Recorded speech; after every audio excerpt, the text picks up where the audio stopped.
அனைவருக்கும் வணக்கம். இப்போ இந்த ஜென்சி டிஎம்கே அப்படிங்கிறத ஒன்று ஆரம்பித்து சின்ன சின்ன வயசு, அதாவது டீனேஜில் இருக்கிறவங்க, அப்புறம் அதையும் தாண்டி இருக்காங்க. ஜென்சி டிஎம்கேனா வெறும் டீனேஜில் இருக்கிறவங்க மட்டும் கிடையாது, ஒரு 40 50 இதில் கூட இருக்காங்க. ஏன்னா வந்துட்டு நாங்கள் அதாவது இன்ஸ்டாகிராமில் தான் ஜெயிச்சிருச்சு, இளைஞர்களை வச்சு தான் வந்துட்டு தாவேக்கா ஜெயிச்சிருச்சு, எங்கள் கட்சியிலையும் வந்துட்டு இளைஞர்கள் இருக்கிறாங்க அப்படிங்கிறத காட்டுறதுக்காக இப்போ இந்த ஜென்சி டிஎம்கே அப்படிங்கிற ஒரு அமைப்பை ஆரம்பித்து அதில் சின்ன சின்ன டீனேஜில் இருக்கிற பசங்க எல்லாம் பேசுகிறது, அதாவது விஜய் அவர்களை உரிமையில் பேசுகிறது, அப்புறம் தாவேக்கால இருக்கிற எம்எல்ஏக்கள் எல்லாம் வந்துட்டு அவங்க வந்துட்டு ரொம்ப கடுமையான வார்த்தையை சொல்லி கிண்டல் பண்ணுறது, இந்த மாதிரி விஷயங்கள்லாம் பண்ணிக்கிட்டு இருக்காங்க. டிஎம்கேயை பொறுத்த வரைக்கும் நாங்கள் தமிழர்களுக்காக தான் அப்படிங்கிற மாதிரி ஒன்று ரொம்ப நாளாக அவங்க சொல்கிற ஒரு விஷயம். ஆனால் இந்த ஜென்சி டிஎம்கேல இருக்கிற டீனேஜர்கள் இல்லைங்களா, அவங்களே வந்து கொத்தடிமை கொத்தூஸ்லாம் சொல்லிக்கிறாங்க. அவங்களால ஒரு தமிழ்த்தாய் வாழ்த்து பாடலை கூட ஒழுங்காக பாட முடியலை அப்படிங்கிறது கேவலத்துலேயும் கேவலம். ஏன்னா வந்து தமிழ்த்தாய் வாழ்த்துங்கிறது நம்ம ஸ்கூல்லேருந்து, அதாவது ஒரு புள்ள வந்துட்டு எல்கேஜி யூகேஜி சேருது அப்படின்னா அப்பையிலேருந்து அந்த ஸ்கூலில் வந்து தமிழ்த்தாய் வாழ்த்துங்கிற ஒன்றை வந்து பாடுவாங்க இல்லையா. 12 வருஷம் ஸ்கூலில் வந்து அந்த பாட்டை கேட்டு தான் அந்த குழந்தை வந்து வளர்ந்துருக்கும். அப்படி இருக்கும் பட்சத்தில் அது வந்து நமக்கெல்லாம் வந்து மறக்கவே மறக்காது. அதாவது தூக்கத்தில் எழுந்துச்சி கேட்டால் கூட நம்ம வந்துட்டு சில விஷயம் சொல்லணும் அப்படின்னு நம்ம ஸ்கூல் படிக்கிற காலத்தில் சொல்லுவாங்க. இப்போ இந்த கொஷினை நீ படிச்சுட்டேன்னா நான் தூக்கத்தில் எழுந்துச்சி கேட்டால் கூட நீ சொல்லணும் அப்படிம்பாங்க. அதான் கொஷினுக்கு நம்ம ஆன்சர் வந்து தூக்கத்தில் எழுந்துச்சி சொல்கிறோமா இல்லையாங்கிறதெல்லாம் தெரியல. ஆனால் நம்ம வந்துட்டு இந்த மாதிரி தமிழ்த்தாய் வாழ்த்து, தேசிய கீதம், நாட்டுப்பண், இந்த மாதிரி விஷயம்லாம் வந்துட்டு நம்மளுடைய மனசில் ரொம்ப நல்லா பதிஞ்சு இருக்கும். ஏன்னா தினம் நம்ம ப்ரேயரில் வந்து அதை தான் பாடுவோம். அப்படி இருக்கும் பட்சத்துக்கு தமிழ்த்தாய் வாழ்த்தையே தப்பாக பாடுற ஜென்சி தான் வந்துட்டு உங்கள் கட்சியில் இருக்காங்க. டிஎம்கே வந்துட்டு தமிழுக்காக நாங்கள் வந்து இந்தியை கொண்டு வர மாட்டோம், இந்திக்காக எதிர்ப்பு போராட்டம்லாம் நாங்கள் நடத்தினோம், தமிழை வளர்த்தோங்கிறாங்களே, இதுதான் வளர்த்த லட்சணமா? இவ்வளோ நாளாக வந்துட்டு விஜய் வந்து 50 நாள் தான் ஆகுது முதலமைச்சராக பதவி ஏற்றே, வந்துட்டு 50 நாள் தான் ஆகுது. அந்த 50 நாளில் வந்துட்டு ஏதோ என்ன செய்ய முடியுமோ அவங்க வந்து செஞ்சுக்கிட்டு இருக்காங்க. 60 வருஷமாக இந்த திராவிட கட்சிகள் மாறி மாறி ஆட்சி பண்ணியிருக்காங்க.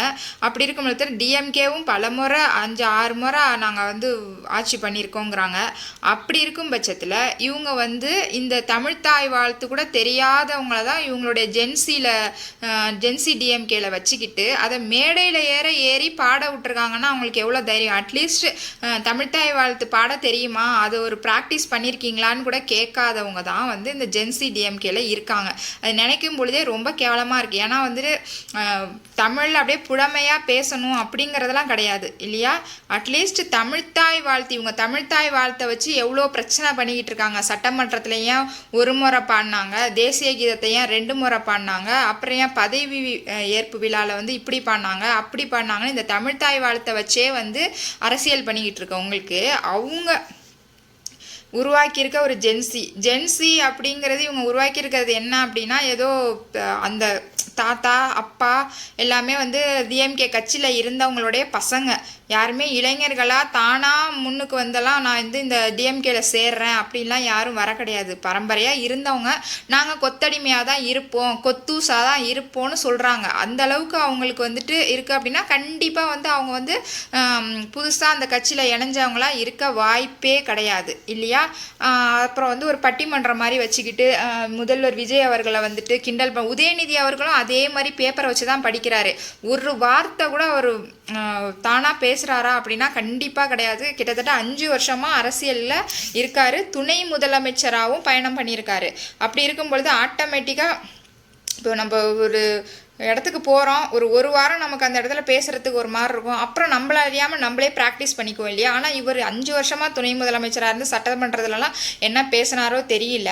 அப்போல்லாம் நம்ம லைவில் பார்க்க கிடையாது, அதனால் நமக்கு அதை பற்றி தெரியவும் இல்லை. அது வந்து விஜய் அவர்கள் வந்து பார்த்து வாசிக்கிறாங்களாம். இப்போ உதயநிதி என்ன பண்ணுறாரு, உதயநிதிக்கு பரம்பரையே தமிழ் பரம்பரை. ஸ்டாலின் அவர்களும் பார்த்து தான் வாசித்தாங்க. ஸ்டாலின் அவர்கள் கூட முன்னாடியெல்லாம் வந்துட்டு பிரச்சாரம் பண்ணும் பொழுதெல்லாம் அவங்களா பேசுவாங்க. ஆனால் உதயநிதியும் ஒரு வரி விடாமல் பார்த்து தான் வாசிட்டு இருக்காரு. அது இப்போ உள்ள தலைமுறைக்கு ஏற்ற மாதிரி அந்த தூய தமிழில் இல்லாமல் சோஃபா மாடல் ரெகுலராக அதாவது ஸ்டாலின் ஐயாவுக்கும் உதயநிதி அவர்களுக்கும் எழுதி கொடுக்குறாங்க, ஒரே பேப்பரே கொடுத்துட்றாங்க போல், 2 ஜெராக்ஸ் எடுத்து. சோஃபா மாடல், இன்ஸ்டாகிராம் ஆட்சி, இது 2 மட்டும் எழுதி கொடுத்துட்றாங்க 2 பேருக்கும் ஒரே மாதிரி மாற்றி இதை தான் பேசிகிட்டு இருக்காங்க. இவங்க வந்து நம்ம வந்து டிஎம்கே வளர்க்குறதுக்காக நாங்கள் வந்திருக்கோம்னு சொல்லிட்டு இப்போ இவங்கெல்லாம் உள்ளே நுழைஞ்சதுக்கப்புறம் டிஎம்கே வந்து மொத்தமாக அழிய போகுது அப்படி. ஏன்னா இவங்கெல்லாம் பேசுகிறது வந்து மக்களுக்கு வந்து ரொம்ப வெறுப்பை உண்டாக்குது. நாங்கள் வந்து விஜய் ஆட்சி எப்படி நடத்துகிறாரோ அதை பார்த்துட்டு நாங்கள் அடுத்து வந்து ஓட்டு போடுறதும் போடாததும் நாங்கள் முடிவு பண்ணிக்கிறோம் அப்படின்னு மக்கள் நினைக்கிறாங்க. ஆனால் இவங்கெல்லாம் இப்படி வந்துட்டு ட்ரிகர் பண்ணி விடும் பொழுது இனிமேல் டிஎம்கே வரவே கூடாது அப்படிங்கிற ஒரு மனநிலைக்கு மக்கள் வந்துருவாங்க போல். அந்த நிலைக்கு தான் இவங்கெல்லாம் வந்துட்டு தள்ளுறாங்க மக்களை. இவங்க கிண்டல் பண்ண இவங்க, அதாவது திமுக யாரை எதிர்க்குதோ அவங்க வந்து வளருவாங்க அப்படின்னு ஒரு பழமொழியே இருக்குது. அப்படி இருக்கும் பட்சத்துக்கு இவங்க வந்து இப்போ விஜய் அவர்களை எந்த அளவுக்கு அவமானப்படுத்துகிறாங்களோ அது வந்து அவங்க தாவேகாவுக்கு வந்து ஒரு வளர்ச்சியை தான் கொடுக்குமே தவிர அழிவை கொடுக்காது. டிஎம்கேவை கொஞ்சம் கொஞ்சமாக வந்து இவங்க கரைச்சிக்கிட்டு இருக்காங்க. ஜென்சின்னு சொல்லிக்கிட்டு வந்தவங்களும் அதே கொத்தடிமை கூட்டம் தான் அப்படின்னு பேசி இன்னுமே வந்து அழிச்சிக்கிட்டு இருக்காங்க அப்படிங்கிறது தான் தெரியுது. டிஎம்கே கொஞ்சம் கொஞ்சம் எழுந்து வரலான்னு பார்த்தா இந்த குரூப்பெல்லாம் சேர்ந்து மொத்தமாக அதை படுக்க வச்சுருவாங்க போல். இவங்களுக்கு ஒரு மீட்டிங் போட்டுக்கிட்டு மற்ற எம்எல்ஏக்கள்லாம் பழிக்கிறாங்க. அதாவது குழந்தைய தூக்கிட்டு ஒருத்தவங்க வர்றதுங்கிறது, அது குழந்தை பிறந்திருக்கு தூக்கிட்டு வராங்க, அதை கூட கேலி பண்ணுறாங்க. இதெல்லாம் வந்துட்டு ஒரு தாய்மை உள்ள இருக்கிற யாருமே பொறுத்துக்க மாட்டாங்க. ஏற்கனவே பெண்கள் ஓட்டு அதிகம் விஜய் சார் இருக்குது. அப்படி இருக்கும் பொழுது இந்த மாதிரி ஒரு முகம் சுளிக்கிற வகையிலலாம் பண்ணும் பொழுது இது இவங்களுக்கு வந்து வீழ்ச்சியை தான் தரும். இவங்க திருந்துற மாதிரியும் தெரியும். இது மாதிரியே இவங்க தொடர்ந்து பண்ணிக்கிட்டு இருந்தாங்கன்னா மக்களுக்கு வந்து கோவம் தான் அதிகமாகவும், ஓ சரி இப்படியே பண்ணுறியா நீ, அப்போ வந்து நாங்கள் ஏன் திரும்பவும் நாங்கள் விஜய் என்ன பண்ணாலும் பரவாயில்ல நாங்கள் விஜய்க்கே ஓட்டு போட்டுறோம் அப்படிங்கிற மனநிலைக்கும் மக்கள் வந்துடுவாங்க. இவங்க இதை தொடர்ந்து செஞ்சுக்கிட்டே இருக்கட்டும்.